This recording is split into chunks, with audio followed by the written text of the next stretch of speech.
So open source can be very vast word. Like it's just not limited to just code contributions. You can do Started doing open source in 2019, and my goal was clear that I want to contribute to Angular.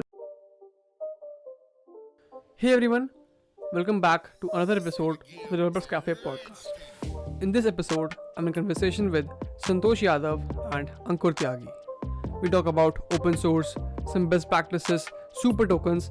This is a pretty fun and at the same time insightful episode. So make sure to watch this one until the very end. And also before we begin, make sure to like, share and subscribe so that this video can reach more and more number of people. Alright then, enjoy this one.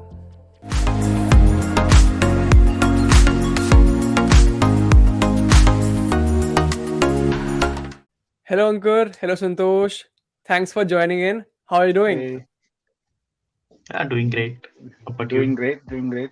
How about you, Sanskar? I'm doing awesome. So Ankur and Santosh would like to tell the listeners about yourself, a brief intro.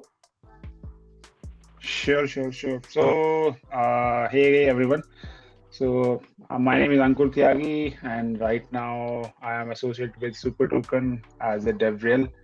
And apart from that, almost like 13 years of experience in software industry, and went through different transitions from SDT to front-end developer, and right now in DevRel. So it's a very, what I can say, like hefty ride. But yeah, I enjoy it and do lots of things in parallel. And my passion is to help people, whoever come across to my way, or I'll try to maintain good relationship with the people and try to help as much as people in the industry. So, hey everyone, my name is Santosh, and I generally don't tell where I work, and I actually keep that separate. I don't get involved my employer, and so just to let you know, I work as a front-end developer, and mostly I'm involved more towards the community, open source, and I'm a Google developer expert, and I'm also a GitHub star, Auth0 ambassador, and I'm also a SuperToken ambassador, and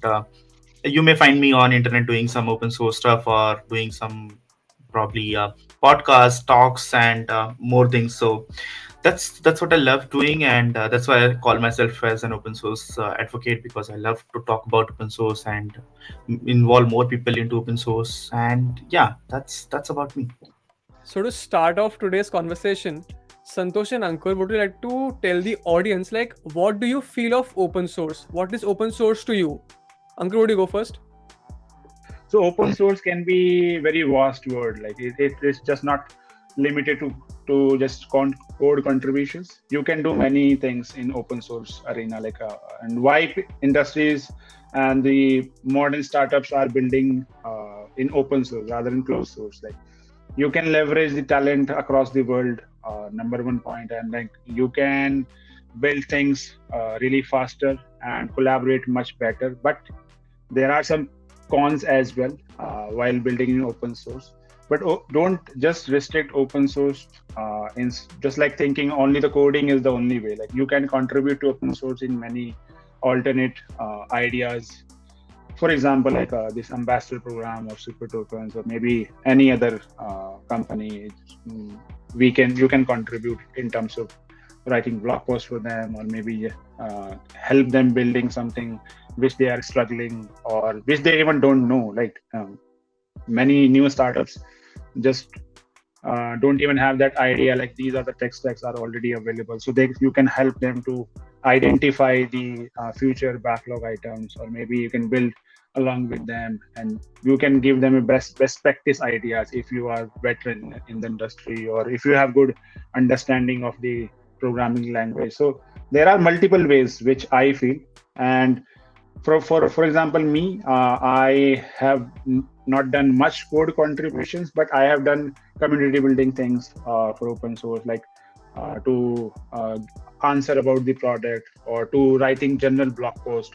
You can see my channels on Dev2 or Hashnode, or my personal website as well. So I have been love to understand the new product, what exactly the problem they are trying to solve as a startup, and then deep dive in their product, and then come up with something very crisp about that product and showcase to the public, like this is what they are trying to solve.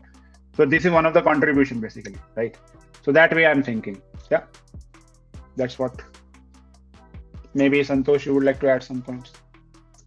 Yeah, sure. I mean, so open source means a lot to me because I think whatever I have is because of open source. I never thought about, I mean, that I will be able to achieve this much, and open source helped me a lot. I mean, to just let you know, I mean, started doing open source in 2019, and my goal was clear that I want to contribute to Angular because that was the technology, or that was the framework I was using in my day-to-day life, and I was working as a full-time Angular developer. So I thought of, now let's go ahead and give back to the community, or give back to the Angular ecosystem, and then that's how it started. Then I think after that, I think I became Google developer expert. I became GitHub stars. I mean, Auth0 ambassador, this SuperToken ambassador, and then I even got job opportunities just because I was contributing to open source, right? And now I moved to another country because I was like known into the community. I was known because of my work, and here I am. Yeah, I think this is one of the good point Santosh just raised. I would like to extend this. Like, you never know how opportunities will come to you once you start doing contribution in open source. Ankur, like I mentioned, that it's not, you cannot just yourself leverage the community. It's a back and forth kind of a thing. So I would love to know, like, can you suggest some open source best practices for the folks listening to us? Like, how should they approach open source? Yeah, I think to be honest, to let's say if you are a complete beginner, I'm assuming the question in terms of like beginner audience.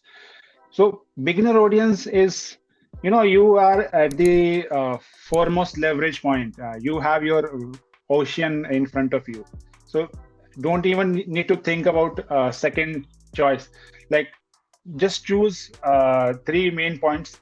If you are want to contribute in terms of product, choose the product which you love the most. You will find many products in terms of one category. Let's say, for example, video stream category. You will find tens of startups, right? So you just DM them or maybe email them and follow up them on social media. You will definitely find out if you know what you are talking about. So because if not, just you will say hi or hey, hello, so nobody will reply. You have to be very smart, you have to be very innovative to while approaching as well. Third point is like, if you want to contribute in terms of language, so you just choose the language. Let's say you are good in Java, you are good in C Sharp, .NET, be it anything like TypeScript, JavaScript, anything. So just go on the GitHub issues or find the project based on the languages, and feel and look at the last few issues which they have resolved, and how much time they have took, and how much interaction on those issues was. If you feel, yeah, interaction was very good and their community is very engaging, so that it means it's a very good chance. If you again raise a issue, or if you talk to those particular contributors, so definitely if you have ideas about the things which you are talking about, you will definitely get some heads up to get started. And third point is like community. If you want to build something in the community, so just join any program, any your favorite startup or any your favorite company. Maybe it doesn't matter if it's a big company or small company. Start contributing on their Discord channels or maybe Slack channels, whatever communication channels they are using. Make good connections basically. So, and end of the day, software engineering is all about people. It's like everything is all about people. If you know how to handle people, so you are already ahead in the race basically. That's what I want to say. For me, open source contribution started with like documentation. So I'm more of like, if I have to contribute, of course I will look for some repository where, or some projects which I'm already using. But I actually approach it from two different point of view whenever it comes to open source contribution. Apart from what Ankur mentioned, so let's say if I want to actually go ahead and contribute to any project, like any open source project, let's say React, Angular, Vue, or Svelte. So there are two types of developers, right? So there are one developers who are learning, who have just started learning, and there is another bunch of developers who are experienced, who is already using that particular technology. So if I have to approach as a, let's say, someone new who has just started learning the technology, you get a lot of opportunities to contribute. So the best thing is this technologies, right? Whatever, let's say Angular, React, Vue, they keep adding features, and at one point of time you will figure out that okay, now the experienced developers know how to use those features, but they never get the point of view of a developer who has just started earning, and is that documentation like good enough for them or not. So if you're like just starting something new, go ahead and read the documentation. Of course, that's the best way to get involved, I would say. So you can go through the documentation, start learning about it, start giving feedback on documentation, start writing blog post. If you see something wrong in documentation, go ahead and change it, and then slowly get involved into the project, right? And then you will find out, okay, there is some issue in code. Probably once you know the code base clearly, you will try to go ahead and open a PR. But if you're already starting with documentation, you are helping with the feedback, I would say, the team already knows you. So the advantage is you have already built a repo with the Repo. team. That, okay, yeah, so you have built a repo that okay, the team knows you, that okay, he's already giving some feedbacks, and if you get some issue, let's say good first issue, or let's say you come across some bugs and you say, okay, I want to take this, they will help you. Then there are other bunch Hmm. of developers who are like already experienced, they know how thing works, they just need to see the code, right? So for them as well, let's say if you're starting if you're start trying to get involved in any of technology which you use, let it be anything, right? .NET, Java, or even Angular, or let's say React. So you already use a lot of libraries in your day-to-day work. I would say get involved with them. You don't need to generally go ahead and contribute to Angular or React or .NET.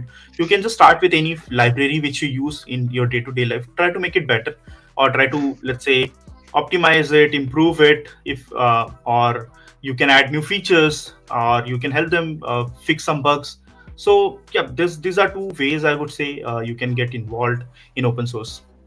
So Santosh, like Ankur mentioned previously, like building in open source versus closed source. So what do you think are the benefits of building your product, your startup in open source? It comes with a lot of advantages, right? So if you are building an open, or you are building in, let's say, you are creating some product which is open sourced, the best thing is till the MVP, you have some minimum viable product, or we call it as MVP. You get a lot of things for free. Let's say you get entire GitHub, you get a lot of build time for free, you get a lot of tools for free. If you're working, or let's say you have some product which you're of course building in closed source, you have to actually pay for them from day one. And Correct. more open source, you have a lot of people looking at you, right? So in case something is wrong, you will get a lot of feedback, instant feedback. In closed source, it's different. It's a different game, that you have to go ahead and reach out to the customer. You have to sell first, and then people will give you feedback, right? They will, of course, why they will bother giving you feedback if they don't know the product. In open source, of course, the product is open, anyone can look out and see if it's something which they need, and then they will of course give you the feedback. So I think that's one of the important point for me. I mean, of course, Ankur can add. Yeah, I think I will completely agree with this point. And these are like one of the perks you can say as an open source. And it's not just feel like they are giving you something free. So they are offering you something very early stage when they are building MVP, and it's a win-win opportunity for company as well. Don't just think like they are giving you free. They are expecting or already in the return as well. Like if you at least write some review, or at least give them feedback on the early stage, so that will help them in a costing and in the distribution channels on later stages when they are will become big, right? So it's a win-win situation for both, and as a beginner or as a veteran as well. If let's say some company will come to me and hey, would you like to try our product? So it's a challenge for me as well as a veteran, like how do I involved in that project, and how exactly I can give my experience back to that particular product, and what else I can learn from this new product, because it's all about learning and building in open source. Hmm. Very beautiful points you both mentioned. So, like, are there also any challenges to building in open source? Why not? Everything, whatever you do, the challenges are always here. And that's all about life. Like life is all about challenges. Right. Santosh, maybe you want to start? I mean, of course, there are, as Ankur said, there are a lot of challenges. But I think if you are working in like building something in open source, the thing is, of course, let's say if I'm the only developer who started this project, I have to be like, of course, I have to have some time, free time, and it doesn't comes for free. Even though we are calling it as a free time, I mean, we need some money, and getting more people involved, building the community around it, that's again a challenge.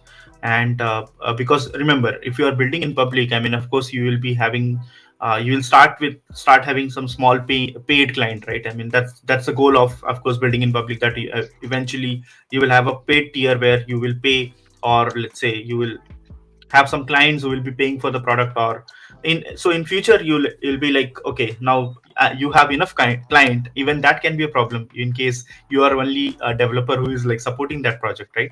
You need some community members to get involved, contribute to that project. The beauty is, of course, you can get some developers. I mean, you know who the people who are contributing to your project, and then you can hire them in future. But again, that's a challenge, like getting people involved and then asking them to contribute, or uh, talking about your project, because as a single person you cannot do everything.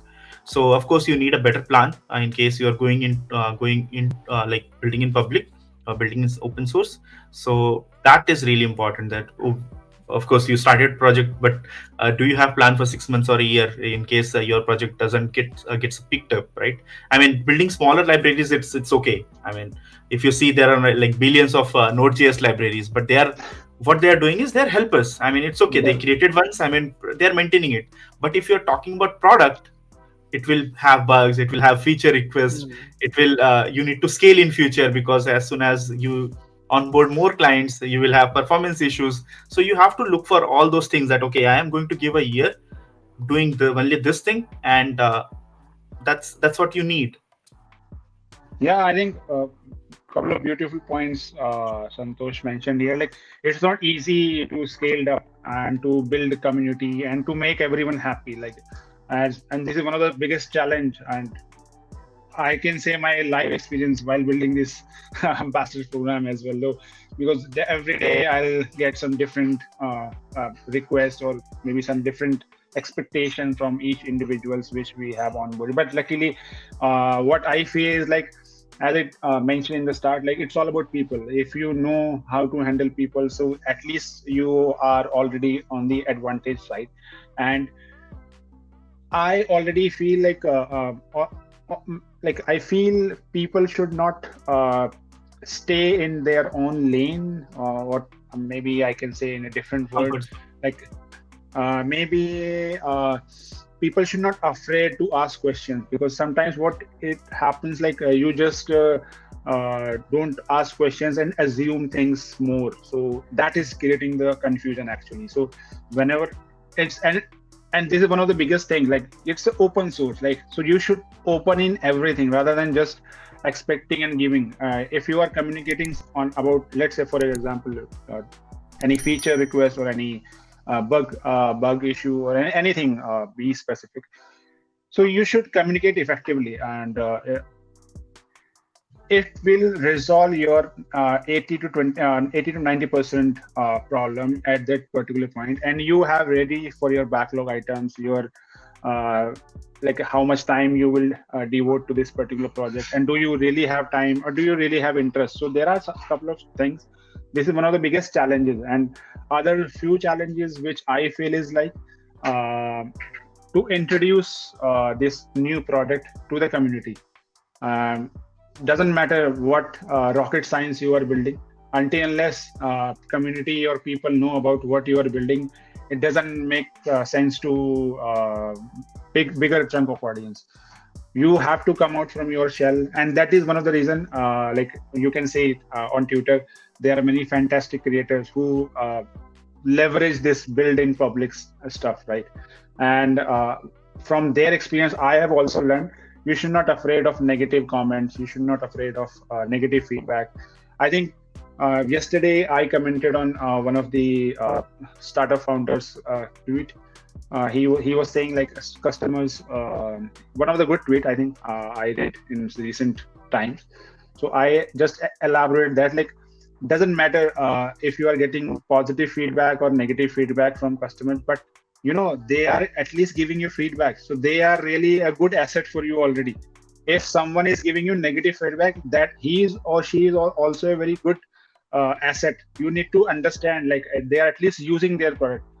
Think about the people who even don't even care what you are building, right? So don't lose hopes keeping negative things coming in your way. Just leverage them and try to make them positive, convert them into positive energy. So like next question is very specific. So like Ankur, what is SuperTokens? Okay, so yeah, I'll be happy to answer this. So SuperTokens, like it's an interesting journey since I joined them, and I think yesterday I shared one of the blog posts like building, like working as a developer advocate at SuperTokens, and thank you everyone from the community who give me good feedback and good response on that, and I get lots of DMs after that. In fact, one person literally approached for the job, and we are like hiring for the US people in US region. So let's see how things goes from there. But yes, SuperToken, like we are building an open source authentication. Like we are alternative to Auth, AWS Cognito, and other players in the market already. And to be honest, if I personally already built two applications, like one with HyperDB, and currently I'm building with Azura.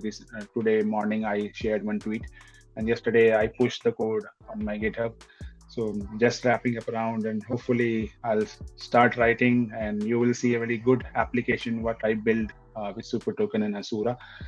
So SuperToken is basically the authentication, which is helping the early stage founders who have some better ideas, so they don't need to worry about authentication. And authentication itself is a very complex topic. It's not. It looks very easy, but it's not. To be honest, in my opinion, I was also in the same situation before joining SuperTokens. I never give that much of intensity while building applications since last 12 years, but now I realize how many things are just in authentication. So I am learning too much while building with SuperTokens. And yes, to be honest, like SuperToken is giving you very much advantage. It's an open source product. We are like a very healthy community. You can approach to our CEOs, CTOs anytime on the Discord. And you can, if you have any doubts or any comments or any feedback, we are happy to discuss with you. And we always try to help and accommodate the feedback which is coming from the community. And that is one of the good point I think I mentioned in the blog post as well. Like team is very super helpful. All are very collaborative. And yes, there are some things here and there. So, but as these are one of the challenges which we discussed earlier, open source. So this is all about, and I have written a blog post, average like everything about SuperToken. So I would encourage people to check my Dev2 profile, and you will find that article maybe on the top. Yeah, that's it. Maybe I, Santosh, as an ambassador, would like to add few points.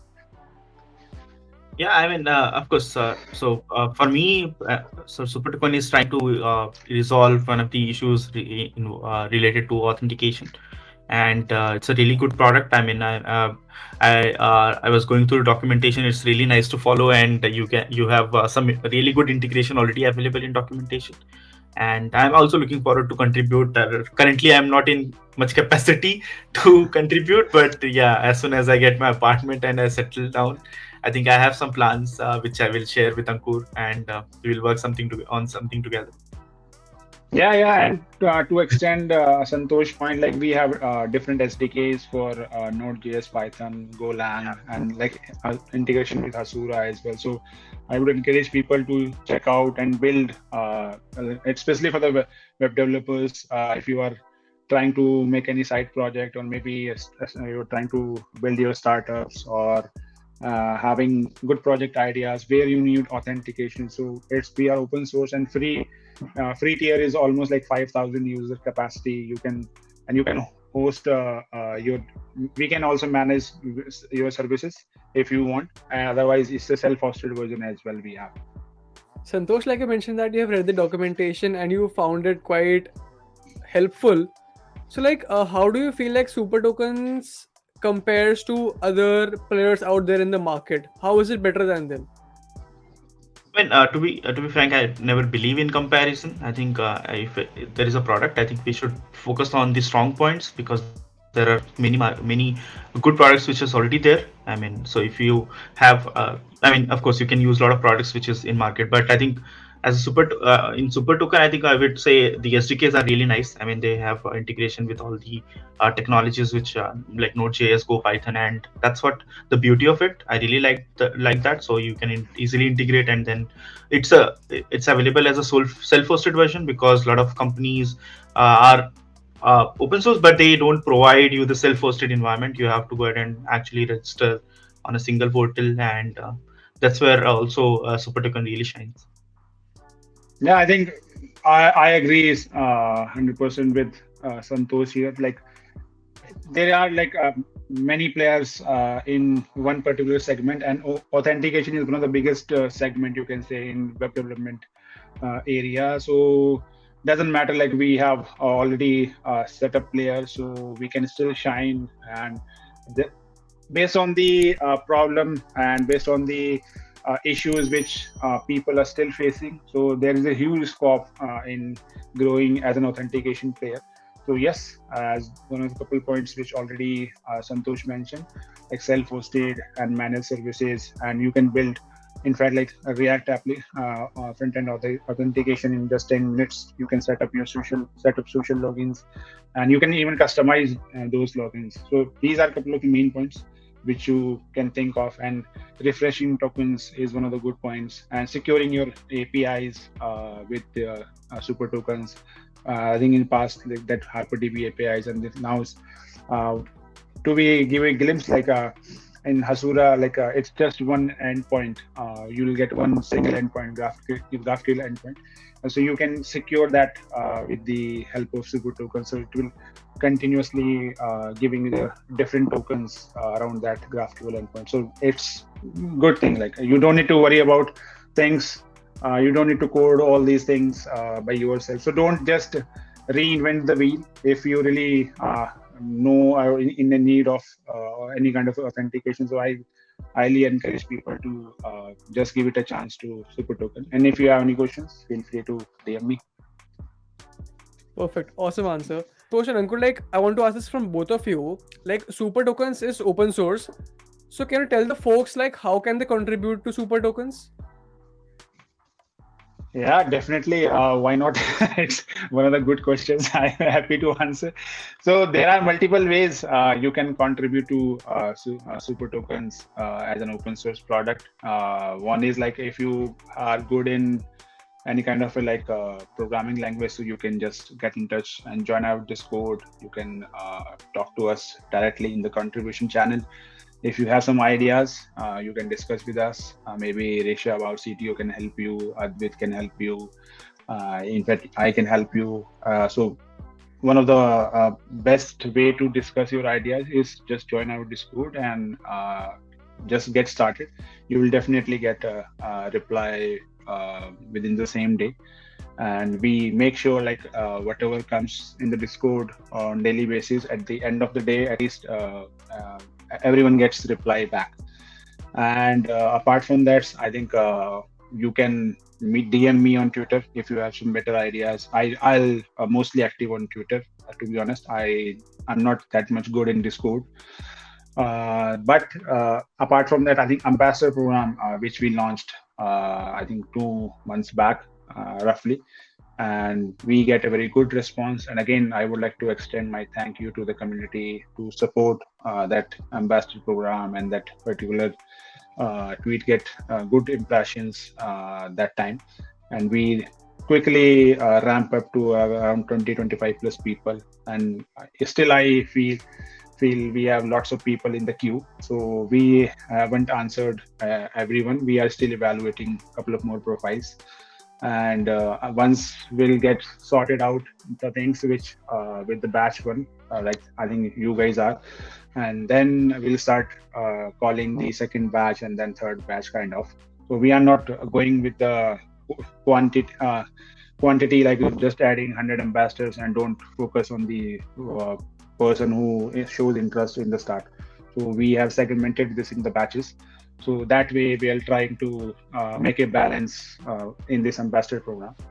And you can already see like a couple of the ambassadors write blog posts, and who is good in the writing content, or who is good in the like maybe tweeting about us, or who is good in the podcasting, he is doing the podcast, and who is doing better in the community engagement on Discord. So that way we are trying to make a balance. So we first understand like how you want to contribute, rather than we decide your contribution. So as Santosh mentioned, you have to let people know like, hey, I'm interested in this. Do you have something like this? Or if you want me to build it, I can build it for you. So that is all about open source.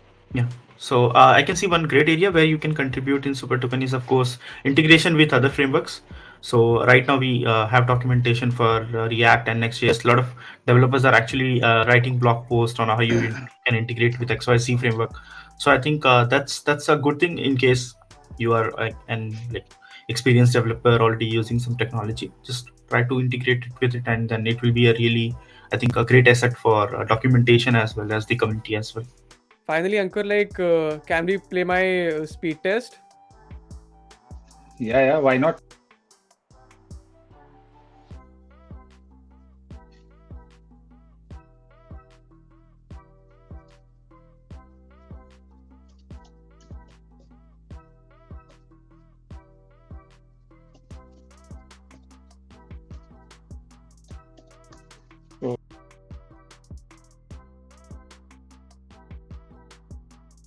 All right, then. Thank you, Ankur. Thank you, Santosh, for joining us and being such lovely guests. I had lovely time talking to you both. So yeah, thank you Sanskar and Santosh for joining this today, and it was a nice experience I had talking to you both. And I would say like don't just think to start open source contribution. Just get started, whatever comes in your way, and then trying to improve and talk to people what they are doing, what they have done in the past, and think big, think intelligent, and do great.